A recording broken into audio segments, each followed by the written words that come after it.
In response to the escalating violence and ongoing student protest in Bangladesh, the High Commission of India has issued an advisory to Indian citizens and students residing in the country.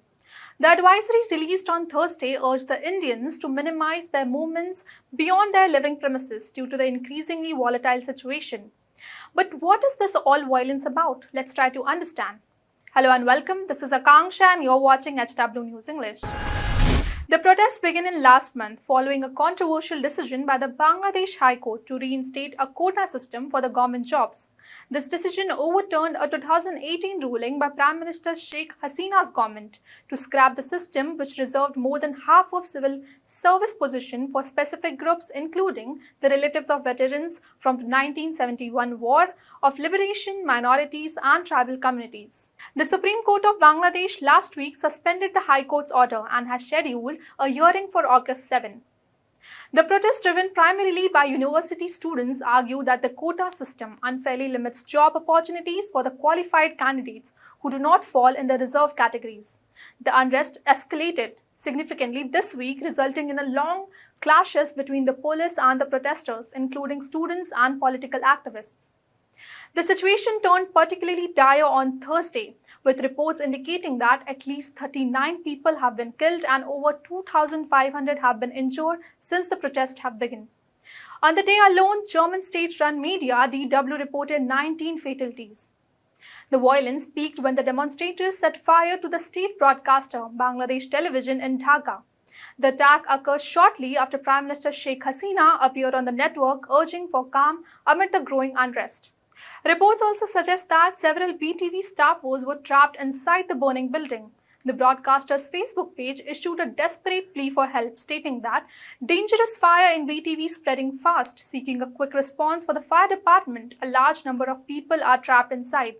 The condition of the trapped staff remained unknown as of Thursday evening, with the broadcaster going off-air and internet connectivity slowing down in Dhaka. Now let's understand what is the government's response. In response to the unrest, Bangladeshi authorities implemented a series of measures aimed at quelling the protest. On Thursday evening, the government blocked mobile internet access across several parts of the country, leading to near a total internet shutdown according to the Outage Monitor net blogs. Additionally, the metro rail service in Dhaka and the railway services in the capital were also suspended. The Bangladesh police website became inaccessible, and the website of the ruling Awami League student wing, Bangladesh Chhatra League, was also hacked. The government also ordered the closure of all schools and universities until further notice.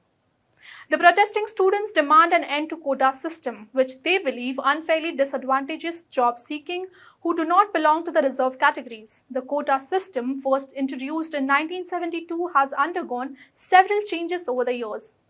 As of its last implementation, it reserved 56% of the government jobs for specific groups, including the families of freedom fighters, women and individuals from underdeveloped districts and indigenous communities. The students argued that the system leaves few positions open for the merit-based candidates, hindering their career prospects. The protest intensified after Prime Minister Hasina refused to meet their demands, citing ongoing court proceedings.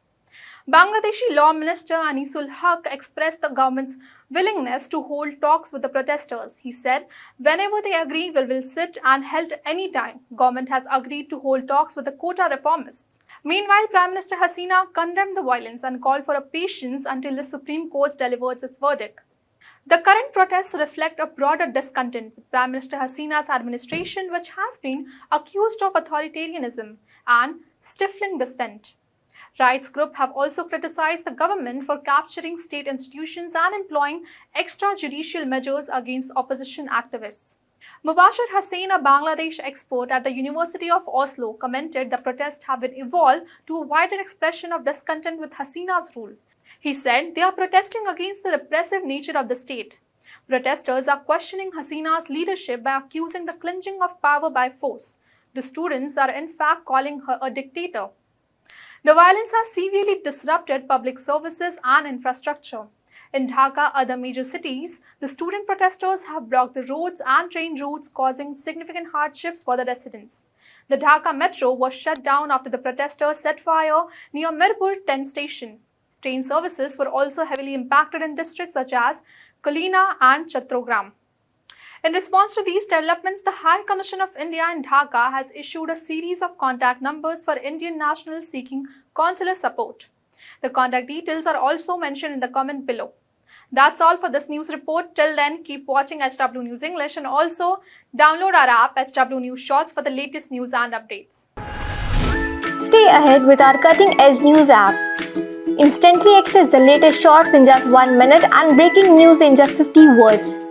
Download now for a smarter, faster news experience.